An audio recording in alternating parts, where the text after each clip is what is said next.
কিয়ামত বড় ভয়ঙ্কর, কিয়ামত বড় ভয়ঙ্কর, ভয়ঙ্কর পরিস্থিতি হবে। এরপর আল্লাহ সুবহানাহু ওয়া তাআলা বলছেন ওয়া আখরাজাতিল আরদু আসকালাহা।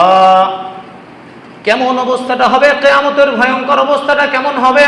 ওয়া আখরাজা, খুরুজা, আখরুজু থেকে এসেছে, যার অর্থ বের করে দিবে। আসকালাহা, পৃথিবী তার ভার সমূহ ছেড়ে দিবে। নবীজি সাল্লাল্লাহু আলাইহি ওয়াসাল্লামকে একজন সাহাবী জিজ্ঞাসা করলেন, ওগো আল্লাহর নবী, আল্লাহ বলছেন পৃথিবী তার ভার সমূহ ছেড়ে দিবে, এটা কি? নবী সাল্লাল্লাহু আলাইহি ওয়াসাল্লাম বলেন, পৃথিবীর মধ্যে ভূগর্ভে যতগুলো স্বর্ণ, হীরা, মণি, মুক্তা, ধন সম্পদ আছে সবগুলো ছেড়ে দিবে। তার মানে পৃথিবীও স্থির থাকবে না, পৃথিবী টালমাটাল করবে, ফেটে যাবে, চূর্ণ বিচূর্ণ হবে। পৃথিবী থেকে কি সব সম্পদ, মণিমুক্তা, স্বর্ণ, লঙ্কার সব উঠে যাবে। একজন মানুষ আর একজন মানুষ দেখবে আর বলবে, হাই, এই সম্পদ আমি অমুকের বাড়িতে চুরি করতে গেছে, আজ পৃথিবী ছেড়ে দিচ্ছে, কেউ তার দিকে তাকাচ্ছে না। আর একজন বলবে, এই সম্পদের কারণে আমি আমার বোনকে হত্যা করেছিলাম, অথচ এই সম্পদ আমার সামনে আমি নিতে পারতেছি না, কেউ দেখতেছে না এই সম্পদের দিকে। ভয়ঙ্কর অবস্থা হয়ে যাবে। আল্লাহ ওটাই বলছেন, ওয়া আখরাজাতিল আরদু আসকালাহা, পৃথিবী তার ভারসমূহ ছেড়ে দিবে, কোনো কাজে আসবে না, কোনো কাজে আসবে না। মানুষ এখন দুনিয়ার মোহের মধ্যে আছে। আল্লাহ সুবহানাহু ওয়া তাআলা বলেন, আলহাকুমুত তাকাসুর, আলহাকুমুত তাকাসুর, আলহাকুমুত তাকাসুর। আল্লাহ কোরআনের মধ্যে সূরা তাকাসুরের মধ্যে বলছে, নিশ্চয়ই মানুষেরা দুনিয়ার মোহে মোহাচ্ছন্ন হয়ে আছে। দুনিয়ার মোহে কি মোহাচ্ছন্ন হয়ে আছে, এটা সাময়িক, কিছুক্ষণের জন্য। আজরাইল যখন সামনে আসবে, কিচ্ছুই থাকবে না, কিচ্ছুই থাকবে না। তখন আর বলতে পারবেন না যে আমার এটা সম্পদ, আমার ওইটা সম্পদ, আমার এইটা লাগবে। হাত্তা যুরতুমুল মাকাবির, আল্লাহ তাআলা আবার পরের আয়াতে বলে দিয়েছে, তোমার এই মোহ কতক্ষণ পর্যন্ত জানো? তুমি যে মোহ আমার আমার বলছো, তোমার ভাইকে ঠকাচ্ছ, তুমি তোমার বোনকে ঠকাচ্ছ, এতিম মানুষদেরকে ঠকাচ্ছ, কতক্ষণ জানো? হাত্তা যুরতুমুল মাকাবির, এই যে কবরে যাওয়া পর্যন্ত, এই পর্যন্তই তোমার বাহাদুরি, আর নয়। এই পর্যন্ত তোমার বাহাদুরি, এই পর্যন্তই বাহাদুরি। সুতরাং আমাদের লাট বাহাদুরি করে সময় নেই, পাপ থেকে এখনো বেঁচে আসো। আল্লাহ সুবহানাহু ওয়া তাআলা বলছেন, ওয়া ক্বালাল ইনসানু মা লাহা, মানুষেরা তখন বলা বলি, হাই, কি হলো পৃথিবীর, এমন কেন হইতেছে? পৃথিবী কেন ভার ছেড়ে দিচ্ছে, লড়তেছে কেন, ঝুঁকতেছে কেন, কাঁপতেছে কেন? মানুষেরা একে আরেকজনকে প্রশ্ন, হাই, কি হলো, কেমনে হইল? আল্লাহ সুবহানাহু ওয়া তাআলা বলছেন, ইয়াউমা ইযিন তুহাদ্দিসু আখবারাহা, পৃথিবী তার বৃত্তান্ত বর্ণনা করবে। বিআন্না রাব্বাকা আওহালাহা, ভয়ঙ্কর এক আয়াত, ভয়ঙ্কর এক আয়াত, ভয়ঙ্কর এক আয়াত, ভয়ঙ্কর এক আয়াত। আল্লাহ সুবহানাহু ওয়া তাআলা বলছেন, ইয়াউমা ইযিন তুহাদ্দিসু আখবারাহা, আল্লাহ তাআলা বলে, বান্দা, সেই দিন পৃথিবী তার বৃত্তান্ত বর্ণনা করবে। আপনার প্রশ্ন হইতে পারে, হুজুর কি বৃত্তান্ত বর্ণনা করবে? সাহাবীদের প্রশ্ন হয়েছিল, কি বৃত্তান্ত বর্ণনা করবে? বিআন্না রাব্বাকা আওহালাহা, কেননা পৃথিবীকে আল্লাহ তাআলা প্রশ্ন করবে, পৃথিবীকে বলবে, তুমি তোমার বৃত্তান্ত বলো। নবীজিকে জিজ্ঞাসা করছে আল্লাহর নবী, আল্লাহ যে বললে ইয়াউমা ইযিন তুহাদ্দিসু আখবারাহা, পৃথিবী তার বর্ণনা করবে, বক্তব্য পেশ করবে, কি বক্তব্য পেশ করবে? নবীজি সাল্লাল্লাহু আলাইহি ওয়াসাল্লাম বলেন, মানুষের কর্মকাণ্ড যা সে করেছে তা এই পৃথিবী বর্ণনা দিবে। আপনি কোন জায়গাতে দাঁড়িয়ে কার গাছের ফল ছেড়েছেন, সেই পৃথিবীর ওই জমিন সাক্ষী দিবে, আল্লাহ, এই ব্যক্তিটা আমার উপরে থেকে এই গাছের ফল ছেড়ে খেয়েছে। আপনি ঘরের মধ্যে দরজা বন্ধ করে অন্যায় নগ্ন ভিডিও দেখেছেন, বেহায়া মহিলার সাথে কথা বলেছেন, নগ্ন মহিলার সাথে কথা বলেছেন, অবৈধ মহিলার সাথে মোবাইলে ফেসবুকে চ্যাটিং করেছেন, ওই জমিন সাক্ষী দিবে সেই দিন, আল্লাহ, এই ব্যক্তি আমার ঘাড়ের উপর শুয়ে থেকে, আমার ঘাড়ের উপর বসে থেকে, আমার উপরে বসে থেকে অমুক বেগানা মহিলার সাথে খারাপ আচরণ করেছে, এরকম এই কারবারগুলো করেছে। সেই দিন পৃথিবী খুইলা খুইলা বলে দেবে, পালানোর কোনো পথ নাই বাবা। আপনি মনে করছেন গভীর রাত কেউ দেখে না, অমুকের ঘরের মধ্যে থেকে স্বর্ণ লম্বরটা কেড়ে নিয়ে আসবো, পশ্চিম কালো, এটা বিশ্বাস করবেন না, আপনাকে একিন আনতেই হবে। পৃথিবীর কেউ না দেখলে তো আল্লাহ দেখছে। দ্বিতীয়, আপনার সাক্ষী দিবে জমিন। ইয়াউমা ইযিন তুহাদ্দিসু আখবারাহা, পালানোর কোনো পথ না। আপনি কোথায় পাপ করবেন, কোথায় পাপ করবেন? জমিন ছাড়া, জমিনের বাইরে মঙ্গল গ্রহে যে পাপ করতে চান, মনে করেন যে আপনি আকাশে উঠতেছেন, ওখানে পাপ করবেন, তাই নয়। যেই প্লেনের উপরে সিটে বসে আছেন, সেই সিট আপনার বিরুদ্ধে সাক্ষী দিবে, কারণ ওই সিটটাও একটা মাটির উপাদান। পৃথিবীর সব সৃষ্টির মূলে মাটি, পৃথিবীর সব সৃষ্টির মূলে কি? মাটি। আর এই মাটির মূলে ছিল পানি। যাই হোক, ওটা সায়েন্টিফিক আলোচনা অন্য কোনো সময় বলবো।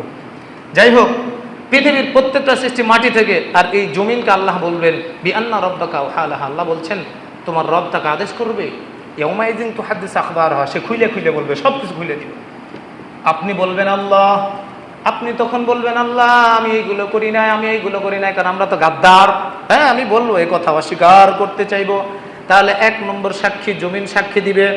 আপনি ভালো কাজের জন্য বের হয়েছেন, একজন মানুষকে দাওয়াত দিয়েছেন, ভাই আজান দিচ্ছে চলেন মসজিদে যাই, জমিন সাক্ষী দিবে ওই ব্যক্তি মসজিদে যাওয়ার জন্য আরেকজন ব্যক্তিকে দাওয়াত দিয়েছিল, এটাও সাক্ষী দিবে, এটাও সাক্ষী দিবে।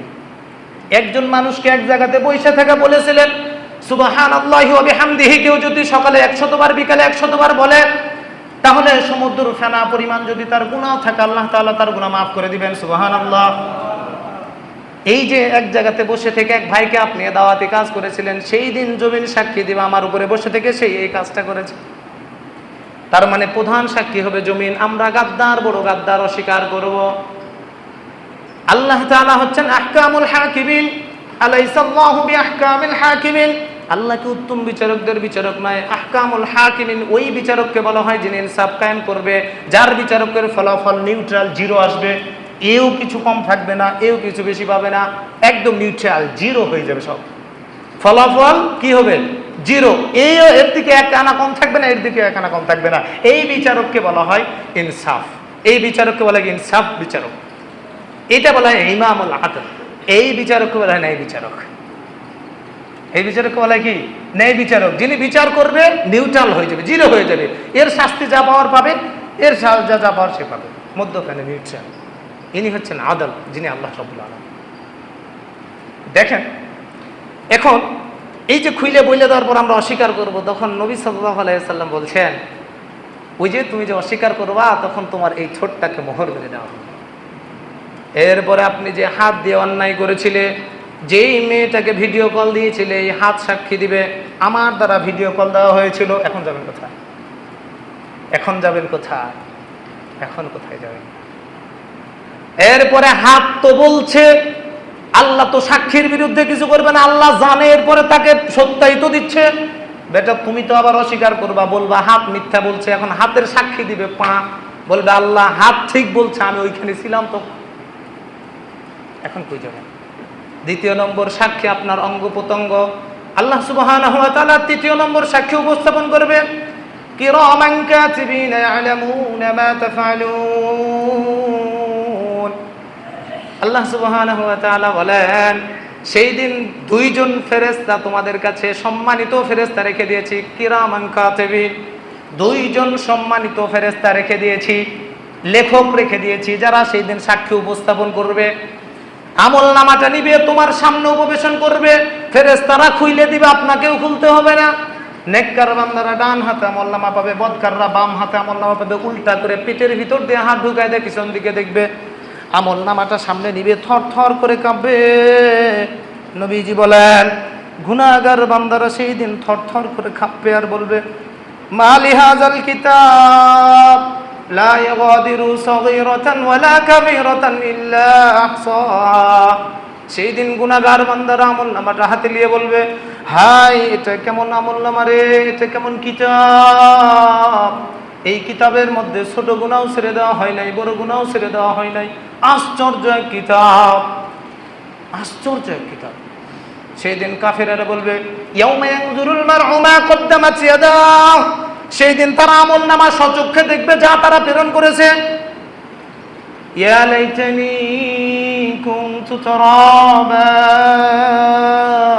সেই দিন কাফের সম্প্রদায় বলবে, আজকে আমরা যদি মাটি হয়ে যাইতাম, মানুষ না হয়ে। আফসোস করবে, কোনো ফায়দা আসবে?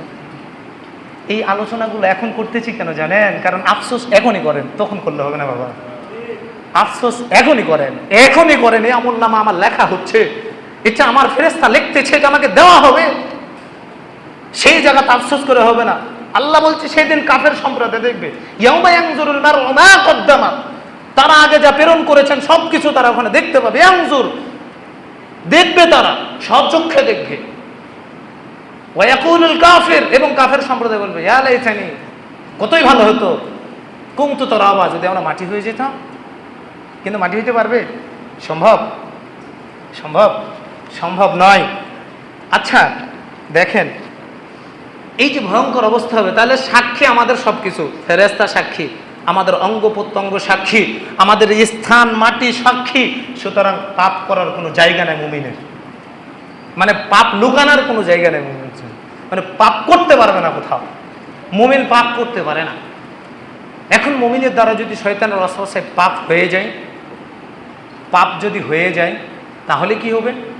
যদি পাপ হয়ে যায় তো মুমিন বান্দা কান্না শুরু করে, আহা আমার দ্বারা এক ওয়াক্ত নামাজ ছুটে গেছে, আফসোস করতে করতে ওই নামাজটা পড়তে যাবে। কেন? কারণ জানে যে যিনি পাপ লেখার দায়িত্ব দিয়েছেন তিনি সর্বোত্তম ক্ষমাশীল। সুবহানাল্লাহ। ঠিক আছে। আর নবী সাল্লাল্লাহু আলাইহি সাল্লাম বলছেন, উত্তম গুনাহগার ওই, উত্তম পাপী ওই ব্যক্তি যেই ব্যক্তি পাপ করার পর সে ক্ষমা চেয়ে নেই। সুবহানাল্লাহ। এই জন্য আমরা ক্ষমা চাইব তো, ক্ষমা চাইব তো। আমরা পাবি না?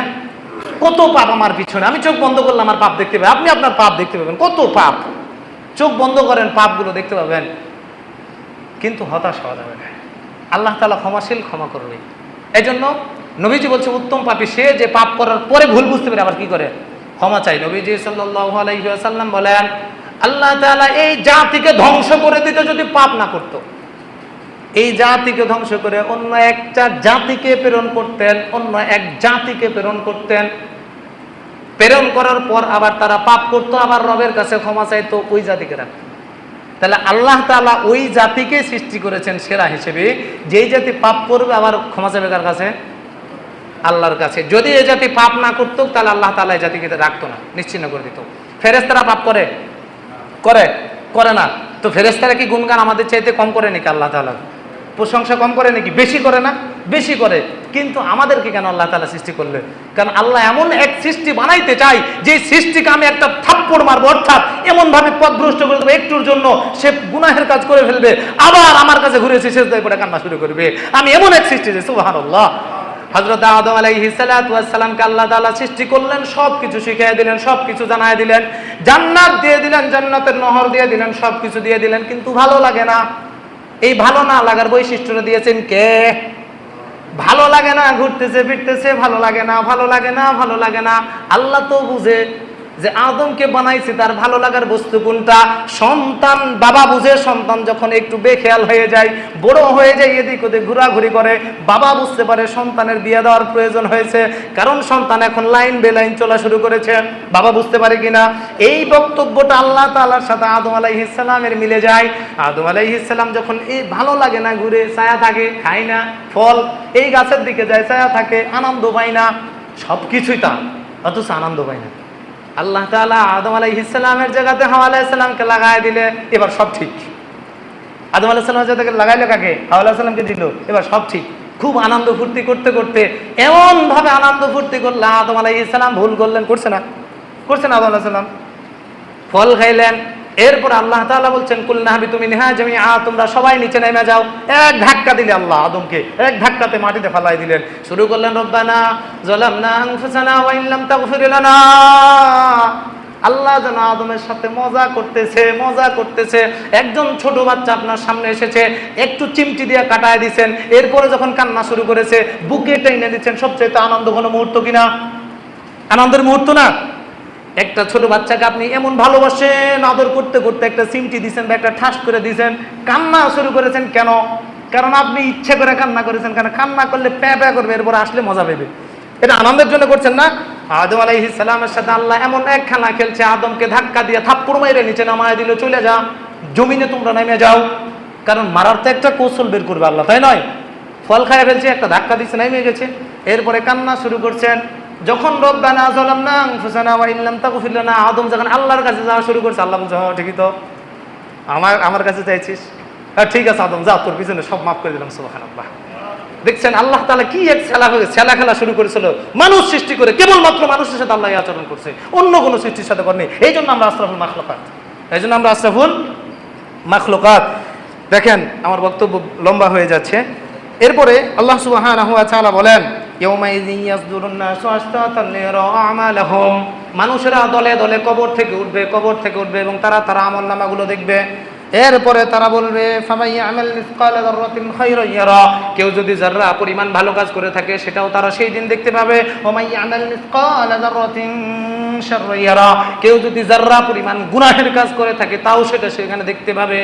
সুতরাং পানির নিচে করেছেন কি আকাশের উপরে করেছেন কি জমিনে করেছেন, যেখানেই করেন না কেন, সরষা দানা পরিমাণ যদি কেউ পাপ কাজ করে সেই দিন আল্লাহ সুবহানাহু ওয়া তাআলা সেখানে হাজির করবেন এবং বিচার করবেন। আর কেউ যদি সরষা দানা পরিমাণ নেক কাজ করেন সেখানে আল্লাহ সুবহানাহু ওয়া তাআলা সেই দিন হাজির করবে, সেখানে দেখতে পাবেন। এই জন্য তো আল্লাহ তাআলাকে আদল বলা হয়, অর্থাৎ ন্যায় বিচারক।